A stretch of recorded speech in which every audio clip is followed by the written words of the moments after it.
Je vais vous parler aujourd'hui des monnaies locales.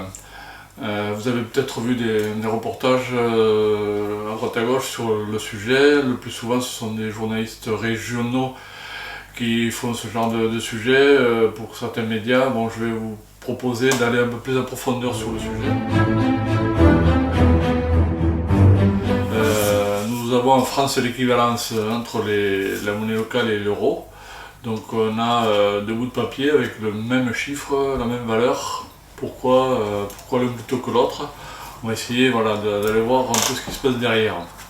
Si on prend l'euro, vous allez le plus souvent amener plutôt des euros chez votre commerçant. Et le commerçant, qu'est-ce qu'il va faire? Il va amener l'euro le plus souvent à la banque. Alors une fois que l'euro est à la banque, l'euro il va dans le circuit mondial des euros. Et savez-vous qu'on estime aujourd'hui environ 95% des euros qui circulent dans le monde qui sont faits dans des circuits spéculatifs. À savoir que ça n'a plus rien à voir avec l'économie normale d'échange de biens et de services, on est dans l'irréel. En plus, le plus souvent, ce sont des ordinateurs qui sont programmés pour spéculer. Donc on a des ordinateurs qui spéculent entre eux, complètement déconnectés de la vie normale. Voilà, et alors sur les 5% qui restent, il y a des milliards qui partent tous les ans dans le charbon, le pétrole, le gaz de schiste, etc., etc. Il y a des quantités phénoménales qui malheureusement exploitent des enfants par exemple à travers le monde, dans des conditions bien sûr déplorables, etc., etc. Il y a eu une crise, les gens ont commencé à se poser des questions sur l'argent, comment ça fonctionne, etc.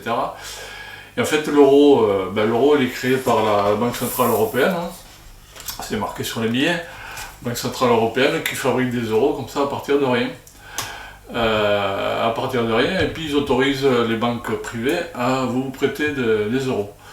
Donc on vous prête des euros, là aussi à partir de rien, et on va s'assurer que vous allez pouvoir payer des intérêts d'emprunt. Les intérêts d'emprunt qui eux sont aussi là pour créer des euros, c'est-à-dire que on vous prête des euros à partir de rien, et puis on vous demande de payer des intérêts, donc ça crée une masse monétaire en euros. Quand je dis que les banques prêtent à partir de rien, on estime à peu près à 3% les réserves qui sont dans la banque par rapport à ce qui vous est prêté, donc voilà, quasiment rien, quoi. Et donc là se met en place tout un système de pression qui fait que vous soyez particulier, entreprise, collectivité, on a toujours à rembourser des emprunts avec des intérêts.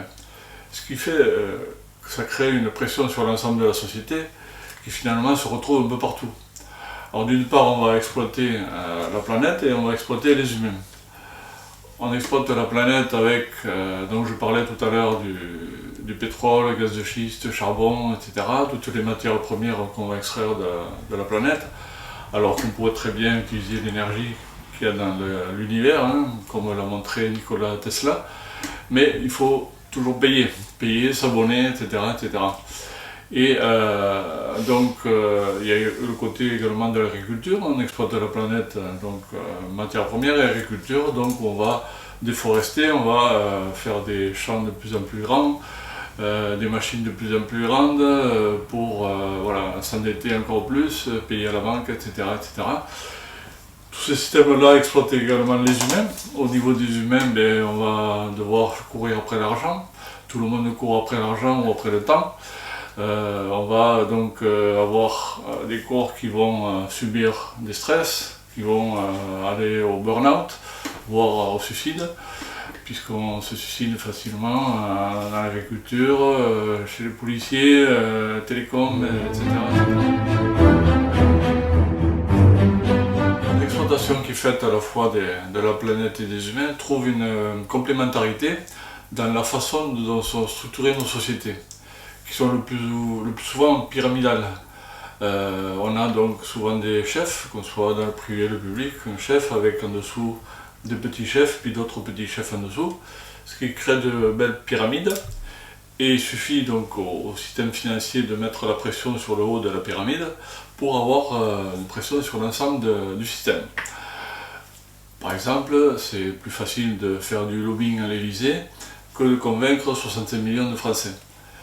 Voilà, donc avec ce système-là, finalement se crée un ensemble de valeurs communes sur l'ensemble de la planète, liées au système financier, où finalement on a toujours, quel que soit le régime politique, des emprunts à rembourser à la banque. Et on va même jusqu'à ce que les États eux-mêmes soient endettés auprès des banques privées. Avec vos impôts, donc on paye des intérêts aux banques privées. Et voilà, c'est tout un système qui englobe l'ensemble de la société et du monde. Et on essaie de nous faire croire que c'est la seule façon de vivre sur la planète en société avec une monnaie. Or, on pourrait très bien considérer les choses de manière différente. En 2008, où on a vu des banques faire faillite.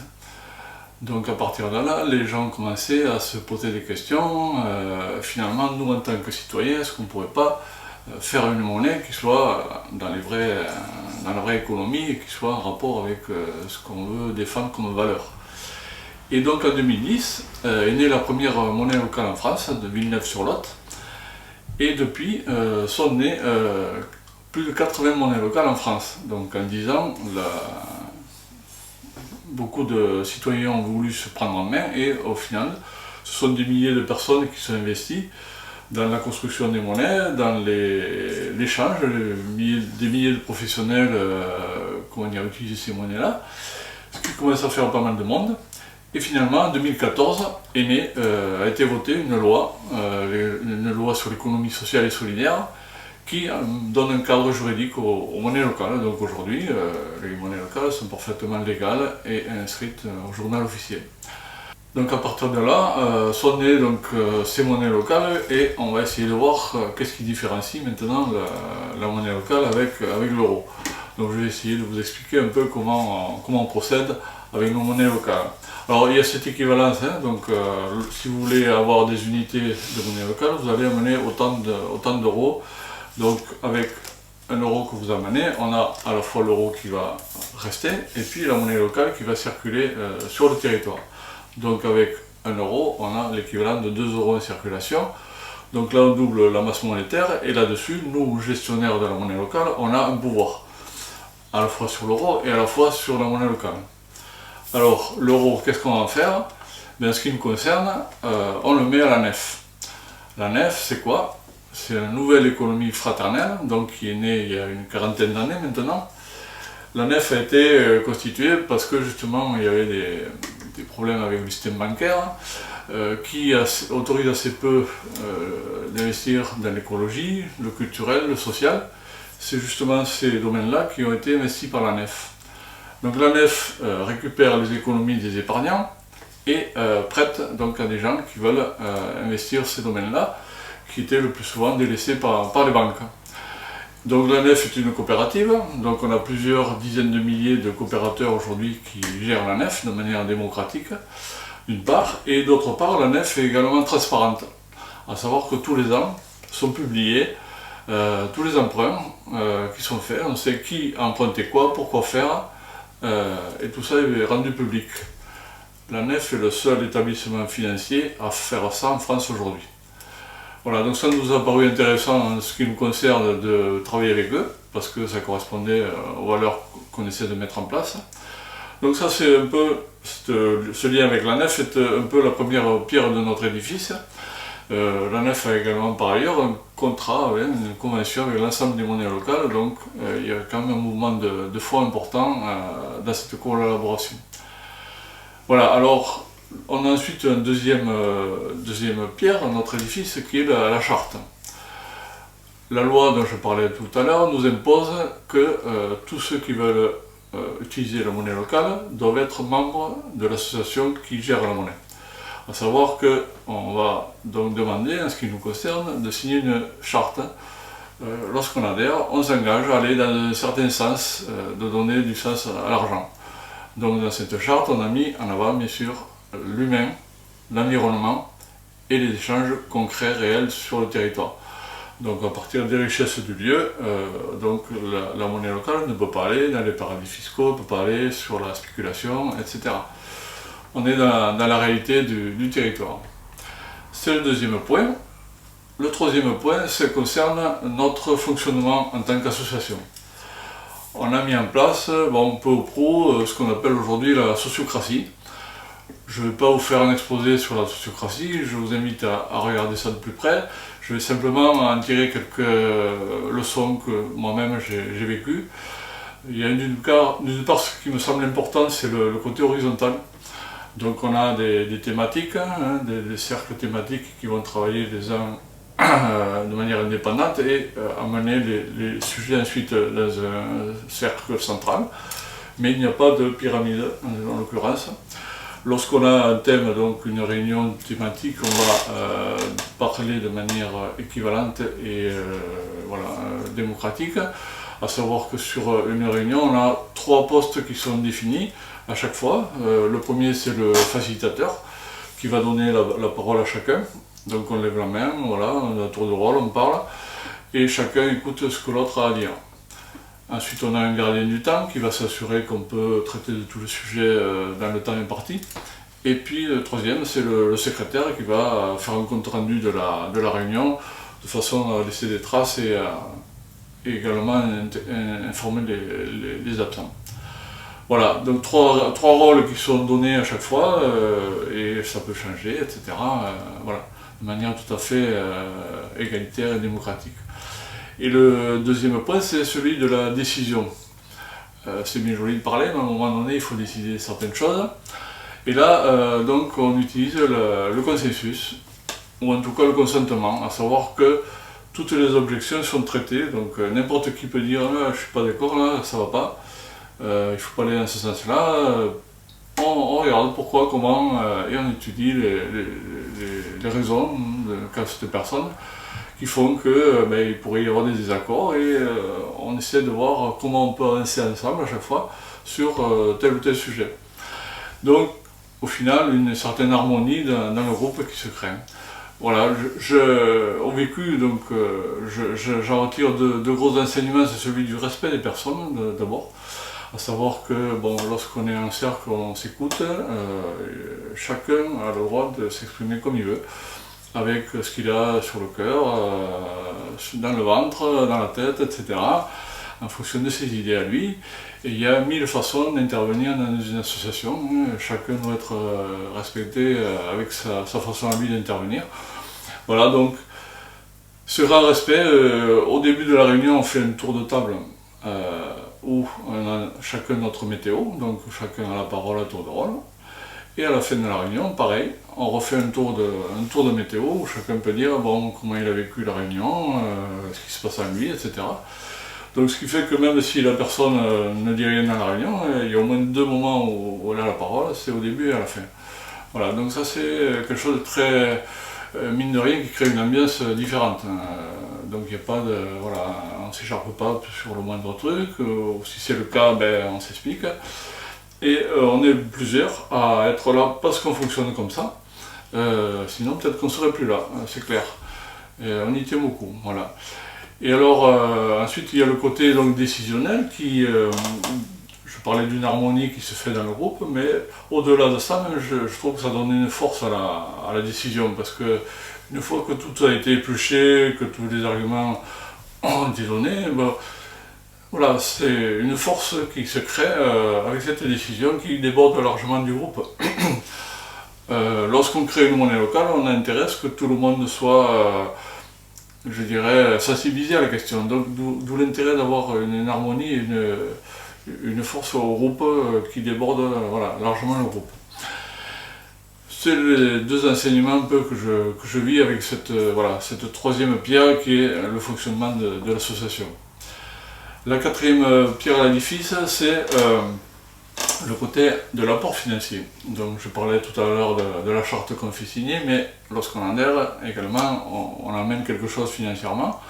On en a besoin pour le fonctionnement de la trésorerie. Et là, on a eu moult discussions, mais au final, on a décidé que chacun, qu'il soit particulier ou professionnel, apporte ce qu'il veut. Il décide en son âme et conscience de ce qu'il amène, donc c'est en fonction de ses moyens, en fonction de l'intérêt qu'il voit au projet, en fonction de ses relations commerciales, s'il est professionnel par exemple. Voilà, il juge vraiment ce qu'il peut amener. Et là, on nous a bien dit, alors on est tombé sur des technocrates qui nous disaient mais comment voulez-vous faire un budget à 5 ans si vous ne connaissez pas le montant de la cotisation? Eh bien oui, on arrive à fonctionner. Malgré ça, on n'a pas de mauvaises surprises. Les gens sont devant leurs responsabilités. Bon, ben, si quelqu'un n'a pas beaucoup de moyens, il amène ce qu'il peut, mais il n'y a pas de plafond. Donc on a de bonnes surprises, voire même de très bonnes surprises.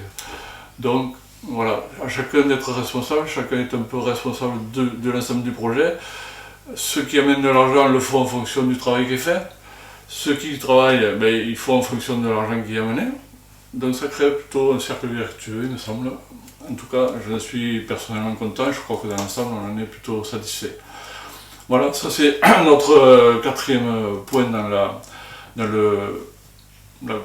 la maison qu'on a construite, qu'on essaie de construire petit à petit. Et le cinquième point, qui est aujourd'hui important, qui va le devenir, je pense, c'est la relation qu'il y a entre les monnaies locales. Donc je parlais tout à l'heure de 80 monnaies locales, en France ça commence à peser, faire du monde, des compétences qui s'ajoutent les unes aux autres. On en est aujourd'hui à la quatrième structure nationale qui se monte sur le thème des monnaies locales, quoi, avec des gens qui sont du terrain. Ça commence à compter, il y a de plus en plus d'interventions au niveau des collectivités, au niveau de l'État, du ministère. Voilà, j'ai tendance à penser que tout ça va continuer à se développer, il n'y a aucune raison que ça s'arrête, bien au contraire. La crise sanitaire de 2020 a bien montré qu'il y avait un besoin dans la population de ces thématiques-là qu'on défend au niveau monnaie locale. Donc il n'y a aucune raison que tout cela s'arrête. Voilà, donc j'ai la faiblesse de penser que tout ça va continuer à se développer. Et je vous ai donc éclairé, me semble-t-il, sur ce qui différencie l'euro et la monnaie locale. Bien sûr, ce sont des monnaies complémentaires, donc on ne va pas changer l'une pour l'autre. C'est complémentaire, mais vous avez le choix. Tous les jours, vous avez le choix d'utiliser l'une ou l'autre.